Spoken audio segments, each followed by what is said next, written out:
Dear students, तो आज हम स्टार्ट कर रहे हैं कक्षा 12वीं का दूसरा चैप्टर जिसका नाम है विलियन सॉल्यूशन। ठीक है, आज की क्लास जो है वो आपकी क्या होने वाली है, पूरे चैप्टर से एक जनरली आपका इंट्रोडक्शन करवाएगी कि इस चैप्टर के अंदर आप क्या क्या पढ़ने वाले हो। इन सारी बातों के बारे में हम डिस्कस करेंगे। ठीक है, 3 से 4 अंकों के यहां से आपसे क्वेश्चन पूछे जाएंगे। न्यूमेरिकल मस्ट पूछा जाएगा आपसे। इस चैप्टर में से आपको न्यूमेरिकल अवश्य आएगा, न्यूमेरिकल की प्रैक्टिस हमको करनी है। ठीक है ना, और आपसे 1 नंबर का छोटा क्वेश्चन भी पूछा जा सकता है। ठीक है, तो बहुत इंपॉर्टेंट चैप्टर है। आगे आने वाली आपकी प्रतियोगी की परीक्षाओं में भी यहां से क्वेश्चन बनता है, तो ध्यान से पढ़िएगा एक एक बात को, सारी बातें शुरू से समझते हुए चलेंगे। चलो स्टार्ट करते हैं। ठीक है भाई, तो हमारा चैप्टर का नाम है विलियन सॉल्यूशन। अब देखो विलियन किसको बोलते हैं। विलियन के लिए जनरली आपकी यहां पर कितनी टर्म आती है भाई, 2 टर्म आती है। ठीक है, एक डायग्राम से मैं आपको उसको समझाता हूं। देखो ये रहा आपके पास एक बीकर, और बीकर में आपने क्या भर रखा है, पानी। ये आपने इसमें भर दिया पानी, और इसके अंदर आपने क्या डाल दी है, शक्कर। क्या डाल दिया आपने, शक्कर, शर्करा। ठीक है, तो शक्कर डाल दिया और फिर इसको आपने घोल दिया। ठीक है, शक्कर डाल के आपने इसको घोल दिया। ये लो, तो ये जो लाल लाल है समझ लो वो शक्कर के दाने हैं और वो इसके अंदर घुल चुके हैं। ठीक है, अब देखो यहां पर हुआ क्या, यहां पर आपकी 2 चीजें आई। जिसको आप घोल रहे हो, जिसको आप घोल रहे हो उसको तो क्या बोल रहा है, विले। जिसको घोल रहे हो उसको क्या बोलना है, विले। और जिसमें घोल रहे हो उसको क्या बोलना है, विलायक। जिसमें घोल रहे हो उसको क्या बोलना है, विलायक। और दोनों का योग से जो बनेगा, दोनों के योग से जो बनेगा वो बनेगा आपका विलियन। यानी विले प्लस विलायक, विले प्लस विलायक दोनों मिलकर आपके क्या बनाएंगे, दोनों मिलकर आपके क्या बनाएंगे बच्चों, विलियन बनाएंगे। जैसे फॉर एग्जांपल आपको बनाना है शक्कर का पानी। घर में मेहमान आ गए, शरबत बनाना है, तो शरबत बनाने में पानी में आप क्या मिलाते हो, पहले शक्कर मिलाते हो, फिर आप उसमें रूह अफ़ज़ा वगैरह डाल के शरबत बनाते हो। ठीक है, अब देखो विले जो होता है वो कैसा होता है, जो कम मात्रा में लिया जाए, जो कम मात्रा में हो, जो कम मात्रा में हो वो तो क्या होता है, विले। और जो अधिक मात्रा में है, जो अधिक मात्रा में है वो क्या है, आपका विलायक है। ठीक है, जैसे आपने शक्कर ली, तो शक्कर पानी में कम मात्रा में है, भाई शक्कर कम डालते हो और पानी कैसा है, ज्यादा, तो जो ज्यादा होता है वो तो क्या होता है, विलायक। और जो कम मात्रा में होता है वो क्या होता है, विले होता है। ठीक है, और विले प्लस विलायक दोनों को मिलाकर क्या बनता है, विलियन मिलता है। जैसे आपका विले तो क्या हो गया, शक्कर, शर्करा हो गई, और विलायक आपका क्या हो गया, पानी हो गया। तो जो बनेगा वो क्या बनेगा, आपका शरबत बनेगा या शक्कर का पानी बनेगा। समझ गए आप, तो विले प्लस विलायक को बनाकर आपका क्या बनेगा, विलियन बनेगा। ठीक है, तो एक बार आप इसको देख लो, समझ गए भाई। तो विलियन क्या है, अब देखो, अब इसकी डेफिनेशन पढ़ो। अब विलियन में हो सकता है हमने एक ही पदार्थ डाला हो या एक से ज्यादा भी डाल सकते हैं। हो सकता है हम स्वादानुसार इसमें थोड़ा बहुत क्या मिला दें, सॉल्ट मिला दें, नमक मिला दें। ठीक है, तो विलियन हम किसको बोलेंगे कि 2 या 2 से अधिक पदार्थों का ऐसा समांगी मिश्रण जिसमें घटक आपस में पूरी तरीके से मिश्रित हो चुके हैं, उसको हम क्या बोलेंगे, विलियन बोलेंगे। दोबारा सुनो, परिभाषा सुनो, क्या बोला मैंने, 2 या 2 से अधिक पदार्थों का समांगी मिश्रण, 2 या 2 से अधिक पदार्थों का समांगी मिश्रण क्या कहलाता है, विलियन कहलाता है। समांगी से क्या तात्पर्य है कि जो प्रावस्था है, जो दोनों जो चीजें आप मिला रहे हो उसकी प्रावस्था कैसी हो जाए, एक समान हो जाए, उसे तो हम बोलते हैं समांगी। और अगर प्रावस्था एक जैसी ना हो तो उसे हम क्या बोलेंगे, विषमांगी। जैसे मान के चलो मैंने शक्कर इसमें मिलाई, तो शक्कर पूरी तरीके से घुल जाएगी, तो आप देखोगे जो प्रावस्था है वो दोनों की कैसी आ जाएगी, एक जैसी। भाई पहले तो शक्कर किस रूप में था, ठोस थी ना शक्कर, और पानी कैसा था, द्रव था। लेकिन जब आपने इसको इसमें मिलाया तो ये शक्कर भी कैसी हो गई, द्रव अवस्था में आ गई, और दोनों कैसे हो गए, एक बराबर, दोनों एक ही प्रावस्था में हो गए। दोनों कैसे हो गए भाई, दोनों ही आपके यहां पर देखा तो दोनों ही किस प्रावस्था में हो गए, द्रव प्रावस्था में हो गए। यानी कहने का मतलब जो विलियन है उसमें जो प्रावस्था होगी दोनों घटकों की, या 2 से ज्यादा घटक हैं तो तीनों की प्रावस्था कैसी होगी, एक समान होगी। ठीक है, लेकिन अगर मैं इसमें क्या डाल देता, इसमें मैं डाल देता पत्थर के टुकड़े। क्या डाल देता है इसमें, मैं पत्थर के टुकड़े। तो आप मुझे बताओ, क्या पत्थर के टुकड़े पानी में घुल जाते, नहीं घुलते ना। तो नहीं घुलते तो वहां पर क्या मिश्रण आपको समांगी मिलता, आप बोलते नहीं मिलता। तो अगर मिश्रण समांगी नहीं है तो वह विलयन में नहीं आएगा, ये बात समझ लो आप। तो क्या रिक्वायर्ड कंडीशन क्या है विलयन के लिए कि दो या दो से अधिक पदार्थ हैं और उनका कैसा मिश्रण बना है, समांगी मिश्रण बना है, उसको आप क्या बोलोगे, विलयन बोलोगे। ठीक है, और अगर प्रावस्था एक समान नहीं है तो उसे आप क्या बोलोगे, विषमांगी विलयन बोलोगे, या विषमांगी मिश्रण आप उसको बोल सकते हो। विलयन के लिए तो समांगी ही आएगा भाई, विलयन के लिए विषमांगी यूज नहीं होगा, आप उसको विषमांगी मिश्रण बोल सकते हो। ठीक है, समझ गए बात को। तो यहां हम एक चीज और कह सकते हैं क्या, कि जो वो विलयन है वो एकल प्रावस्था तंत्र होता है, यानी उसमें दो प्रावस्था नहीं होती हैं, विलयन के अंदर एक ही प्रावस्था होती है, और जो विलयन के दोनों घटक हैं वो एक दूसरे में पूरी तरीके से मिले हुए, पूरी तरीके से मिश्रित रहते हैं। ठीक है, तो एक बार इस डायग्राम को देख लो, फिर आपको मैं इसके कुछ मेन पॉइंट लिख के दूंगा। देखो भाई, अब इसके कुछ मैं आपको मेन इंपोर्टेंट पॉइंट लिख के देता हूं कि किस चीज को आप विलयन बोलोगे। ठीक है, ये तो हमने जनरल जो छोटी सी कहानी थी कि विलयन क्या होता है, विलेय क्या होता है, विलायक क्या होता है, उन सारी बातों को हमने समझा था। ठीक है, देखो तो डेफिनेशन क्या लिखोगे, डेफिनेशन लिखोगे आप कि दो या अधिक पदार्थों का समांगी मिश्रण विलयन कहलाता है, विलयन कहलाता है। अब विलयन में सारी जो प्रावस्थाएं वो कैसी होती हैं, एक जैसी।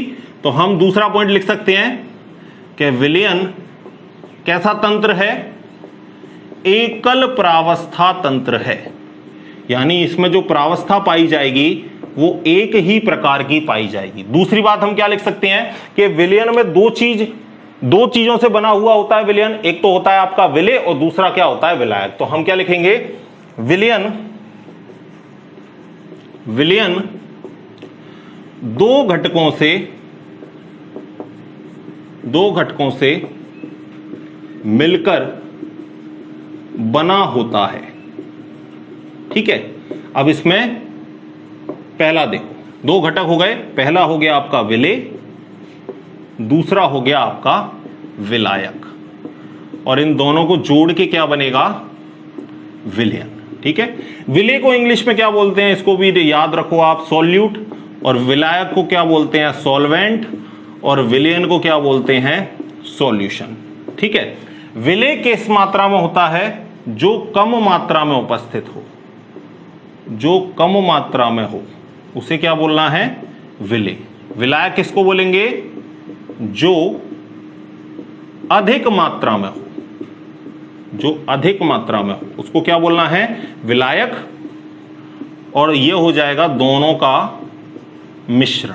ठीक है, दोनों का समांगी मिश्रण, मिश्रण भी कैसा, समांगी मिश्रण। ठीक है, अब इस चीज को आप समझ चुके हो। एक चीज और समझो आप कि अगर दो घटक हैं तो उसको क्या बोलेंगे, यदि विलयन दो अवयवों से मिलकर बना हो, दो अवयवों से मिलकर बना हो, तो उसे हम क्या बोलेंगे, द्विअंगी विलयन। क्या बोलेंगे बच्चों, द्विअंगी विलयन। इंग्लिश में क्या बोलेंगे, बाइनरी सॉल्यूशन। ठीक है, बाइनरी सॉल्यूशन। अगर तीन अवयवी कणों से या तीन अवयवी घटकों से मिलकर बना हो तो उसको क्या बोलेंगे, त्रिअंगी विलयन, टर्नरी सॉल्यूशन। और अगर चार पदार्थों से मिलकर बना हो तो उसको हम क्या बोलेंगे, चतुष्क विलयन, यानी क्वाटरनरी सॉल्यूशन। ठीक है, तो इन सारी बातों को लिखो एक बार भाई। चलो, तो यहां जो इस चैप्टर में हम बात करने वाले हैं वो जनरली किसकी बात करने वाले हैं, हम द्विअंगी विलयन की। ठीक है ना, जिसमें एक तो आपका विलेय होगा, दूसरा आपका विलायक होगा। ठीक है, और अगर ज्यादा घटक हो, तीन हो तो त्रिअंगी, चार हो तो चतुष्क। ठीक है, देखो भाई, तो ये आपने पढ़ लिया कि ठीक है विलयन में मोटी मोटी सी बात क्या है। अब विलयन के प्रकार पढ़ते हैं, तो अगली हेडिंग लगाओ आप, अगली हेडिंग लिखो, विलयनों के प्रकार। अगली हेडिंग, विलयनों के प्रकार,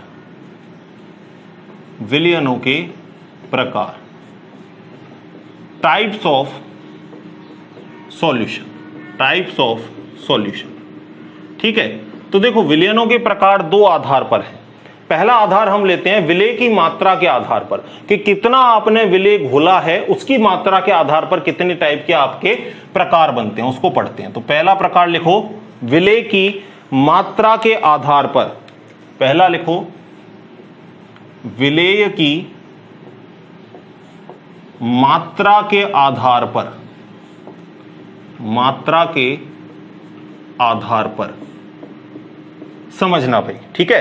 देखो जो विलय की मात्रा के आधार पर हैं आपके, वो 5 प्रकार के आपके क्या हैं, विलयनों के प्रकार हैं। कौन कौन से हैं लिखता हूं, देखो विलयनों की मात्रा के आधार पर ये 5 प्रकार के होते हैं, ये 5 प्रकार के होते हैं, समझना। पहला, इसके बाद दूसरा, यहां से तीसरा, चौथा और ये पांचवा। पहला हो गया आपका तनु विलयन, तनु विलयन। दूसरा हो गया सांद्र विलयन।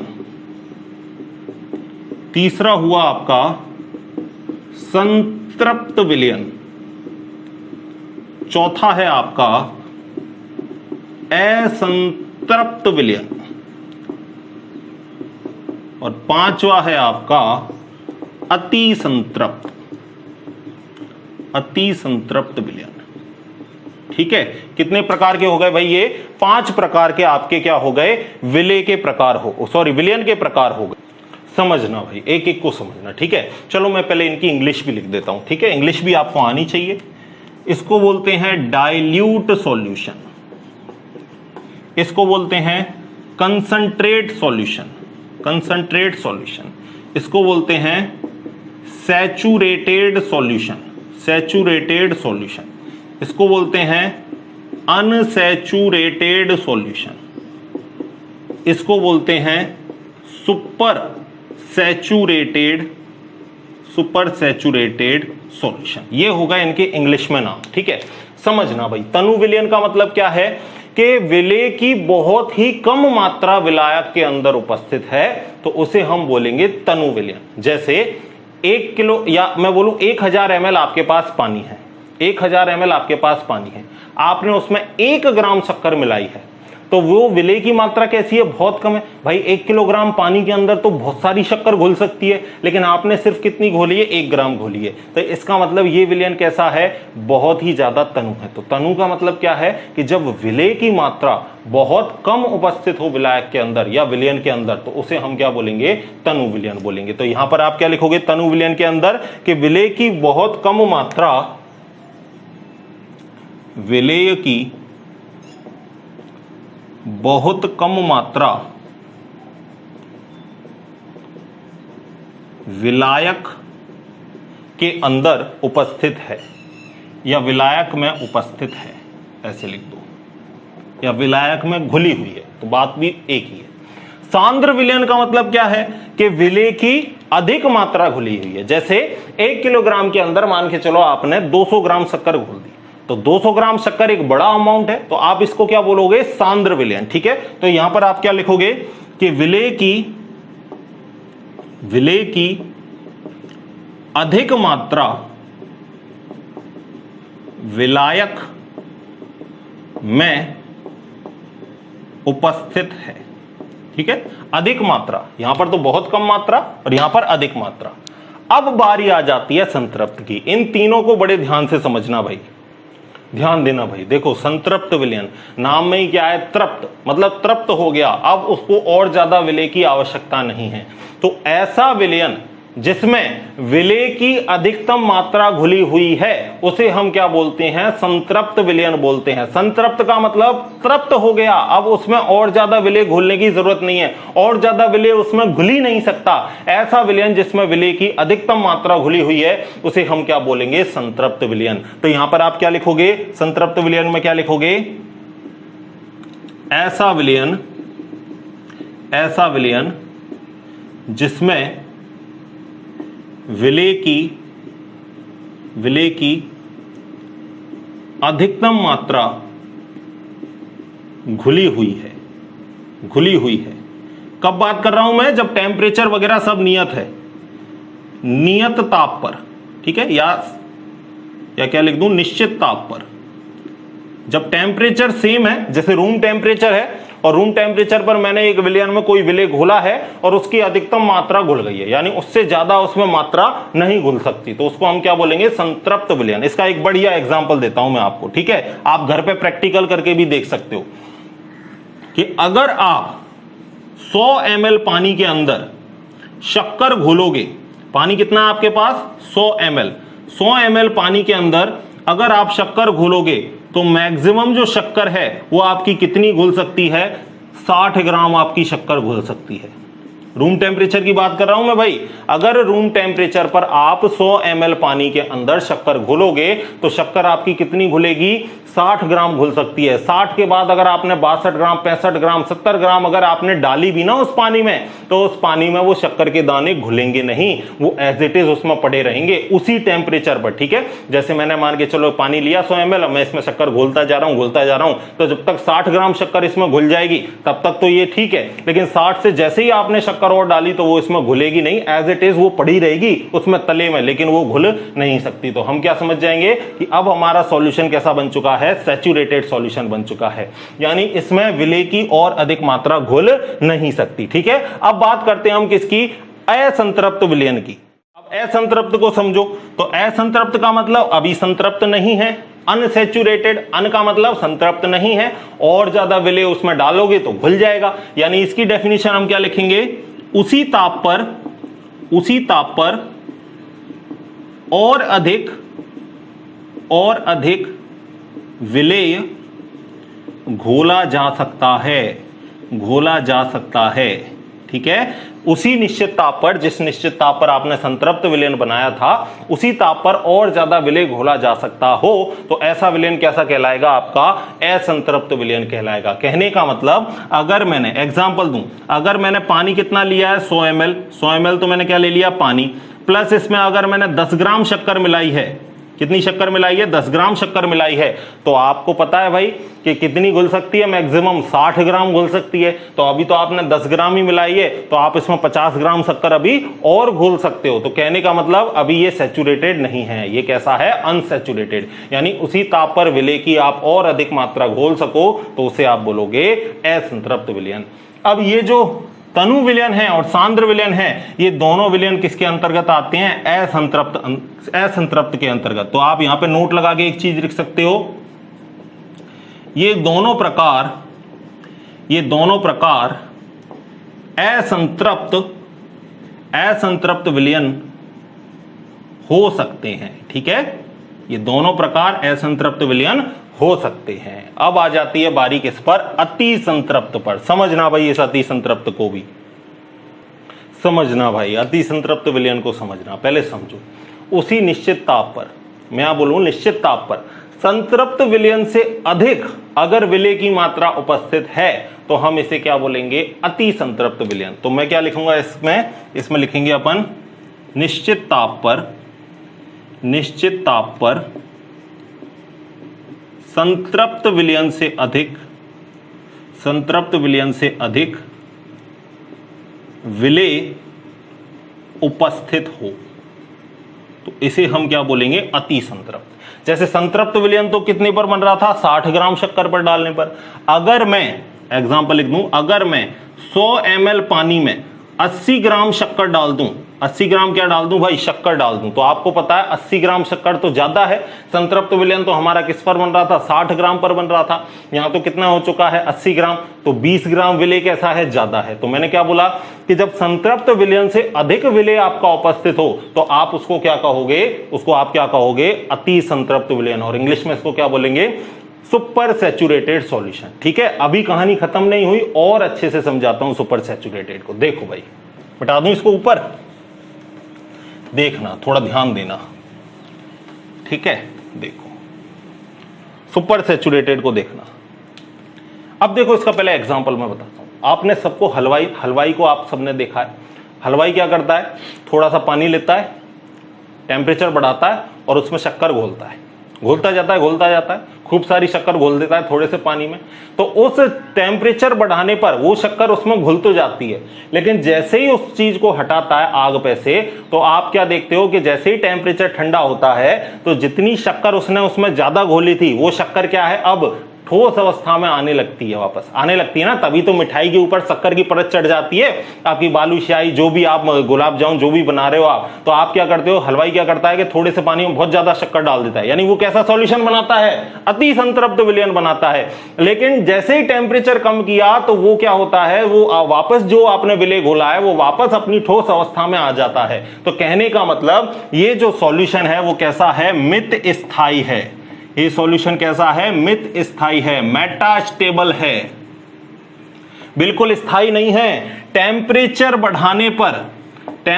बढ़ाने पर विलेय घुलनशील होगा, विलेय घुलनशील होगा, बाद में ये वापस से कैसा हो जाएगा, अघुलनशील हो जाएगा। जैसे ही आपका टेम्परेचर कम, तो जो शक्कर आपने गर्म करके घोली थी वही शक्कर अब कैसी हो जाएगी, अघुलनशील हो जाएगी, वापस ठोस अवस्था में आ जाएगी। समझ गए आप बात को? बहुत बढ़िया एग्जाम्पल मैंने आपको दे दिया। तो ये किसका एग्जाम्पल है, अति संतृप्त का। अब एक वैल्यू जो आपने 11वीं क्लास में पढ़ी थी वो भी मैं आपको अब बात की है तो हम कर ही लेते हैं उसकी। देखो एक रिलेशन होता है इनके बीच में, जो हमने 11वीं क्लास के साम्यावस्था चैप्टर में पढ़ा था, ठीक है। तो संतृप्त विलयन के लिए जो विलेयता गुणनफल होता है वो आयनिक गुणनफल के बराबर होता है, ठीक है। आपको कभी किसी प्रतियोगी की परीक्षाओं में पूछ ले तो इसको याद रखना। जो असंतृप्त विलयन होता है उसमें और ज्यादा पदार्थ घोल सकते हैं, तो जो विलेयता गुणनफल है वो ज्यादा होता है किससे, आयनिक गुणनफल से, ठीक है। ये तो कहानी हो गई किसके लिए, असंतृप्त के लिए। और अति संतृप्त के लिए कहानी कुछ यहां लिख देता हूं। अति संतृप्त में आपको पता है ज्यादा नहीं घुल सकता, क्योंकि उसी ताप पर आने पर वो कैसा हो जाता है, अघुलनशील। तो इसका KSP कैसा होता है, कम होता है, किससे, A+ से और B- से, ठीक है। तो ये वाली कहानी आप याद रखोगे। तो यहां हमने विलय के प्रकार पढ़े, तनु विलयन क्या है, सांद्र क्या है, संतृप्त क्या है, असंतृप्त क्या है और अति संतृप्त क्या है। एक बार इनको आप लिख लो या भाई। चलो, तो पहला हमने प्रकार पढ़ लिया, विलय की मात्रा के आधार पर कौन कौन से प्रकार बनते थे, 5 प्रकार बनते थे, पांचों के बारे में हमने स्टडी कर ली, ठीक है। आपको पता होना चाहिए, बाकी आपको 12वीं क्लास में नहीं पूछ रहा कोई कि सांद्र विलयन क्या है, तनु क्या है, लेकिन प्रतियोगी परीक्षाओं में आपसे पूछ सकता है कि अति संतृप्त विलयन के लिए KSP या विलेयता गुणनफल और आयनिक गुणनफल में क्या संबंध है, तो आपको थोड़ा सा पता होना चाहिए। अब जो दूसरा प्रकार है वो है हमारा विलयन की भौतिक अवस्था के आधार पर, भौतिक अवस्था के आधार पर, यानी देखने में विलयन कैसा है उसके आधार पर, ठीक है। तो इसमें मैं आपको एक सारणी बनाऊंगा और सारणी बनाकर मैं आपको सारी चीजें समझाऊंगा, ठीक है ना भाई। तो देखो साथ के साथ आप चाहो तो बना भी सकते हो। पहले विलयन का प्रकार, विलयन का प्रकार, दूसरा हो गया आपका इसमें विलायक क्या है, विलेय क्या है, और विलेय के बाद इसमें विलायक क्या है, और विलायक के बाद इसके लिखेंगे हम क्या, उदाहरण, ठीक है। पहला हम प्रकार पढ़ते हैं। चलो पहले इसको टेबल को अच्छे से बंद कर लेते हैं, ठीक है।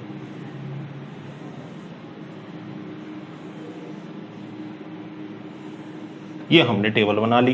पहले हम लिखते हैं गैसीय विलयन। नंबर पहले हम लिखेंगे, देखो किसको, गैसीय विलयन को, फिर हम लिखेंगे किसको, आपके द्रव विलयन को, फिर हम लिखेंगे किसको, ठोस विलयन को, ठीक है। हाँ भाई देखो, अब मैंने आपका समय बचाने के लिए पहले से टेबल को लिख दिया, एक एक करके समझेंगे, ठीक है। प्रतियोगी परीक्षाओं में भी क्वेश्चन बन सकता है, 1 नंबर का भी क्वेश्चन बन सकता है, ध्यान देना, ठीक है। गैसीय विलयन, तो जो आपका अधिक मात्रा में होता है उसके आधार पर ही आप क्या डिसाइड करते हो, विलयन का प्रकार। यानी जो विलायक होगा, विलायक के आधार पर आप डिसाइड करोगे कि विलयन गैसीय विलयन होगा, द्रव विलयन होगा या ठोस विलयन हो गया। जो विलायक होगा उसके बेस पर डिसाइड हो गया। अब विलायक तो आपका एक हो गया गैस गैस गैस, तो आपके जो विलय हैं वो ठोस भी हो सकता है, द्रव भी हो सकता है, गैस भी हो सकता है, ठीक है। तो अगर मैं गैस को गैस में मिलाऊं, अगर मैं गैस को गैस में मिलाऊं तो विलय कौन सा हो गया हमारा, गैस, और विलायक भी हमारा क्या है, गैस, ठीक है। तो इसका उदाहरण क्या हो गया, O2 व N2 का मिश्रण। अब आपको पता है ऑक्सीजन भी कैसी है, गैस, नाइट्रोजन भी कैसी है, गैस। तो ये कौन सा प्रकार हो गया, गैस प्लस गैस वाला गैसीय विलयन, ठीक है। अब दूसरा जिसमें विलेय तो कौन है, द्रव, और विलायक कौन है, गैस। तो द्रव कौन सा हो गया, जैसे क्लोरोफॉर्म। क्लोरोफॉर्म किस अवस्था में होता है भाई, द्रव अवस्था में होता है, ठीक है। अब इसमें हमने क्या मिला दी, N2 गैस मिला दी, यानी जो क्लोरोफॉर्म है उसको हमने नाइट्रोजन गैस में मिला दिया, तो नाइट्रोजन गैस हो गया और क्लोरोफॉर्म द्रव हो गया। तो ये कौन से टाइप का हो गया, द्रव प्लस गैस वाला कौन सा हो गया, गैसीय विलयन हो गया। अब हमने इसको गैसीय विलयन क्यों बोला, क्योंकि जो नाइट्रोजन गैस है वो बहुत अधिक मात्रा में है, तो जो अधिक मात्रा में होता है वो होता है विलायक, और विलायक के आधार पर ही डिसाइड किया जाता है कि विलयन का प्रकार क्या होगा, ठीक है। इसी तरीके से अगला देखो, जिसमें विलेय ठोस है और विलायक क्या है, आपका गैस। तो जैसे ऊर्ध्वपातन की क्रिया है वो इसका सबसे अच्छा एग्जांपल है, क्योंकि ऊर्ध्वपातन में क्या होता है, ठोस डायरेक्ट किस में कन्वर्ट होता है, गैस में कन्वर्ट होता है, द्रव में परिवर्तित नहीं होता, ठीक है। तो ऊर्ध्वपातन किस किस का होता है, कपूर का होता है, आयोडीन का होता है, नौसादर का होता है। नौसादर को क्या बोलेंगे, अमोनियम क्लोराइड, ठीक है। तो इन सब में ऊर्ध्वपातन होता है, तो ये इसके एग्जाम्पल हो सकते हैं, ठीक है। कपूर को किस में मिला दिया, नाइट्रोजन में, तो आपको पता है नाइट्रोजन तो क्या है, गैस, और कपूर कैसा है, ठोस, तो ये किसका हो गया, ठोस प्लस गैस वाला क्या हो गया, गैसीय विलयन हो गया, ठीक है। अगला हो गया धुआं, बहुत बढ़िया एग्जांपल है भाई, स्टार लगा के याद रखना, धुआं। तो धुआं को हमने क्या बोला, गैसीय विलयन बोला। अब धुएं में ठोस क्या है, अरे भाई धुएं में ठोस है कार्बन के कण, जो धुएं के अंदर जो कार्बन है वो कार्बन तो किस मात्रा में, ठोस मात्रा में, लेकिन कार्बन कैसा है वहां पर, कम, तो इस वजह से देखो विलेय तो कैसा है, कम, और विलायक यानी जो गैस है वो कैसी है, ज्यादा, तो ठोस प्लस गैस का कौन सा विलयन हो गया, गैसीय विलयन हो गया। अब दूसरा वाला देखो आप, दूसरा वाला है आपका द्रव विलयन, यानी जो विलायक है वो तो ज्यादा होगा, द्रव तो कैसा होगा, ज्यादा होगा, जिसके बेस पर विलयन का प्रकार डिसाइड हुआ, कौन सा, द्रव विलयन। अगला देखो द्रव विलयन। अब द्रव में मैंने आपको बता दिया कि जो विलायक होगा वो कैसा होगा, ज्यादा, जो ज्यादा है उसी के बेस पर डिसाइड होता है विलयन का प्रकार, क्योंकि बाहर से देखने पर जो हम पहचान पाए उसी को तो क्या बोलते हैं, हम भौतिक गुणधर्म बोलते हैं ना, और बाहर से देखने पर हमको ज्यादा कौन दिखेगा, विलायक, तो हमने इसको बोला क्या, द्रव विलयन। यानी आपके विलायक तो क्या हो गए, द्रव द्रव द्रव। अब जो आपका विलेय है वो आपका गैस भी हो सकता है, द्रव भी हो सकता है, ठोस भी हो सकता है। तो पहला प्रकार देखते हैं, गैस को किसमें मिलाया है आपने, द्रव में। तो जैसे जल में घुली हुई ऑक्सीजन, तो जल में घुली हुई ऑक्सीजन, तो जो जलीय जीव हैं वो श्वसन के लेते हैं, तो श्वसन के लिए वो वायुमंडलीय ऑक्सीजन का तो उपयोग नहीं करते, वो तो जो पानी में जो ऑक्सीजन घुली हुई है उन्हीं का उपयोग करते हैं। तो इस वजह से जो जल में ऑक्सीजन घुली हुई है वो किस प्रकार का विलयन हो गया, आपका द्रव विलयन हो गया, ठीक है। दूसरी बात, जो आप कोल्ड ड्रिंक्स वगैरह पीते हो, जो सोडा वाटर हो गया, तो उसमें भी जो सोडा है, जो CO2 है, वो आप देखते हो वो कम मात्रा में है और पानी कैसा है, ज्यादा मात्रा में। अब CO2 क्या हो गई, वहां पर गैस हो गई, जो कैसी है, कम मात्रा में, और पानी आपका कैसा हो गया, ज्यादा मात्रा में। तो सोडा वाटर हो गया, आपकी कोल्ड ड्रिंक्स हो गई, वो भी किस में आ जाएगा भाई, आपका द्रव विलयन में आ जाएगा, ठीक है। अमोनीकृत जल हो गया, क्योंकि अमोनिया भी कैसी होती है, गैस होती है, अरे भाई अमोनिया NH3 क्या होती है, गैस होती है, तो ये भी किस में आ गया, आपका गैस प्लस द्रव वाला द्रवीय विलयन, ठीक है। दूसरा देखो, दूसरा मैंने क्या बताया, द्रव को मिलाना है किसमें, द्रव में। तो दो ऐसे द्रव जो आपस में मिल जाएं उन्हें क्या बोलेंगे, हम द्रवीय विलयन बोलेंगे। जैसे आपने अल्कोहल में डाल दिया पानी, अल्कोहल में क्या डाल दिया आपने, पानी, तो वो भी क्या हो गया आपका द्रवीय विलयन। आजकल सैनिटाइजर आ रहे हैं 70%, 90%, तो इनका मतलब क्या है, 90% का मतलब 90% है, ठीक है। उसके अंदर, किसके अंदर, पानी के अंदर, तो कहने का मतलब 70% है, तो 70% का मतलब 70% अल्कोहल है, किसके अंदर, पानी के अंदर, तो कहने का मतलब वहां पर पानी भी क्या है, द्रव, और अल्कोहल भी क्या है, द्रव, तो दोनों द्रव द्रव का मिश्रण क्या हो गया, वो द्रवीय विलयन हो गया। समझ गए आप इस बात को। अगला देखो, अगला देखो भाई, ठोस और द्रव का, ठोस और द्रव का। अच्छा, यहां पे एक क्वेश्चन मैं आपको और देता हूं, क्या तेल और जल द्रवीय विलयन होगा, बताओ भाई, तेल प्लस जल क्या द्रवीय विलयन होगा, होगा? अरे नहीं होगा। क्यों नहीं होगा? क्योंकि मैंने आपको सीधी सीधी स्टार्टिंग में डेफिनेशन क्या बताई थी, अरे विलयन बोलोगे ही उसी को जिसमें दोनों प्रावस्थाएं एक दूसरे में टोटली मिल जाएं, समांगी विलयन हो। अब मुझे बताओ, पानी में तेल क्या मिलता है? नहीं मिलता, तो समांगी विसरण कहां से होगा? अरे भाई, जब मिला ही नहीं तो समांगी हुआ नहीं, और समांगी हुआ नहीं तो विलयन के अंदर आएगा ही नहीं। वो किस में आएगा? इमल्शन में आएगा। वो इमल्शन वगैरह क्या है, मैं 5वां चैप्टर जब आपको सरफेस केमिस्ट्री पढ़ाऊंगा उसमें हम उसकी चर्चा करेंगे। तो अभी इतना से याद रखो कि तेल और जल वाला जो विलयन है, जो मिश्रण है, वो आपका द्रवीय विलयन नहीं होगा। ठीक है, अगली बात करते हैं हम ठोस और द्रव की। ठोस और द्रव की, तो ठोस को मिला रहे हो आप द्रव के अंदर, तो जैसे आपने पानी के अंदर शक्कर डाल दी, पानी के अंदर ग्लूकोज डाल दिया, तो पानी के अंदर ग्लूकोज कैसे डालते हो आप? कम मात्रा में। शक्कर कैसे डालते हो? कम मात्रा में। तो जो कम मात्रा में है वो क्या है? ठोस। ज्यादा मात्रा में क्या है? द्रव। तो शक्कर में, जल में शक्कर हो गया, जल में नमक हो गया, अल्कोहल में सल्फर हो गया, ये सारे किसके उदाहरण हो गए? आपके द्रवीय विलयन के। अब अल्कोहल तो आपको पता है कैसा है? द्रव। और सल्फर कैसा है भाई, ठोस। तो देखो ठोस को किसमें मिलाया है आपने, ठोस को किसमें मिलाया है आपने, द्रव में। ठीक है, तो ये एग्जांपल हो गया आपका किसका, द्रवीय विलयन का। फटाफट लिखो, फिर अगला एक और बचा है उसको भी बताता हूं। देखो भाई ठोस विलयन, तो ठोस विलयन आ गया तो विलायक सारे के सारे क्या आएंगे, ठोस आएंगे। तो देख लो विलायक तो आपने सारे कर दिए ठोस। ठीक है, देखो भाई अगर आपको लग रहा है कि मैं तेज तेज बोल रहा हूं तो आपके पास ऑप्शन है, आप वीडियो को स्लो भी कर सकते हैं, तो स्लो करके भी आप वीडियो को देख सकते हैं। ठीक है, देखो भाई तो सारे विलायक हमारे क्या हो गए, ठोस। अब विलय हमारा गैस हो सकता है, द्रव हो सकता है, ठोस हो सकता है। तो गैस को हमने ठोस में मिलाया है, तो इसका उदाहरण क्या हो गया, H2 का PD में विलयन। ठीक है, अब हाइड्रोजन गैस क्या, हाइड्रोजन तो क्या है, गैस, और पैलेडियम क्या है, ठोस। जब हम हाइड्रोजनीकरण अभिक्रिया करवाते हैं ना, तो ये पैलेडियम उत्प्रेरक का काम करता है, तो वहां पर काम आता है। ठीक है, तो H2 का PD में विलयन किस प्रकार का हो गया, एग्जांपल ठोस विलयन का, क्योंकि पैलेडियम जो है वो यहां पर वो कैसा होता है भाई, ज्यादा मात्रा में होता है। ठीक है, तो जो ज्यादा मात्रा में है उसी के आधार पर ठोस, उसी के आधार पर आपका विलयन का प्रकार डिसाइड होगा। अब द्रव को आपने मिलाया किसमें, ठोस में, तो जैसे सोडियम अमलगम। अब आपको पता है मरकरी ऐसी धातु है जो किस अवस्था में होती है, द्रव अवस्था में होती है। तो मरकरी तो यहां द्रव हो गई और ये सोडियम क्या हो गया, यहां ठोस हो गया। ठीक है, तो ये ठोस द्रव वाला कौन सा विलयन हो गया, ठोस विलयन हो गया। इसी तरह मरकरी के साथ कोई भी धातु आ जाए तो उसके लिए अपन क्या वर्ड यूज करते हैं, अमलगम। तो ये सोडियम अमलगम, ये कॉपर अमलगम, ये जिंक अमलगम हो गया आपका। इसके बाद ध्यान देना भाई, ठोस को किसमें मिलाया है, ठोस में। तो जब ठोस को ठोस में मिलाते हो तो कौन सी धातुओं का निर्माण होता है, मिश्र धातुओं का निर्माण होता है। अब यहां से आपको 1 नंबर का क्वेश्चन मिल सकता है, इनको याद रखना। आपसे पूछ ले पीतल किस किस धातुओं के योग से मिलकर बना है, तो देखो जो पीतल आपका बना है वो कॉपर प्लस जिंक के योग से बना है। पीतल को इंग्लिश में क्या बोलते हैं, पीतल को इंग्लिश में बोलते हैं ब्रास। अब अगर आपसे कांसा पूछ ले तो कॉपर और टिन के संयोग से मिलकर क्या बना है, कांसा। और कांसे को इंग्लिश में क्या बोलते हैं, ब्रोंज। तभी तो बोलते हैं अपन भाई ब्रोंज मेडल, कांस्य पदक विजेता। ठीक है, समझ रहे हो, तो कांसे को क्या बोलते हैं, ब्रोंज। और इसके बाद जर्मन सिल्वर, ये आपको नीट के एग्जाम में पूछ चुका है। ठीक है, किस तरीके से पूछा है वो भी मैं आपको बताता हूं। आपसे पूछा था कि ऐसा कौन सा आपका निम्न में से दिया गया मिश्र धातु है जिसमें सिल्वर नहीं पाई जाती, और उसमें एक एग्जांपल लिख रखा था जर्मन सिल्वर। तो देख लो जर्मन सिल्वर में सिल्वर कहीं नहीं है, एजी कहीं नहीं है। सिल्वर का प्रतीक क्या है भाई, एजी, तो इसमें एजी कहीं भी नहीं है। देख लो ये किससे मिलकर बना है, कॉपर से, जिंक से और निकल से। ठीक है, तो जर्मन सिल्वर का आपसे पूछ ले तो याद रखना कॉपर, जिंक और निकल। ठीक है, देखो एक बार। तो ठीक है बच्चों, आज के लेक्चर में इतना काफी, हमने विलयन के प्रकार पढ़ लिए अच्छे से। अगली क्लास में हम स्टार्ट करेंगे जो सांद्रता की टर्म्स है। ठीक है, सांद्रता की कितनी इकाइयां हैं उन सबको पढ़ेंगे। तो पढ़ते रहिए, खुश रहिए, धन्यवाद।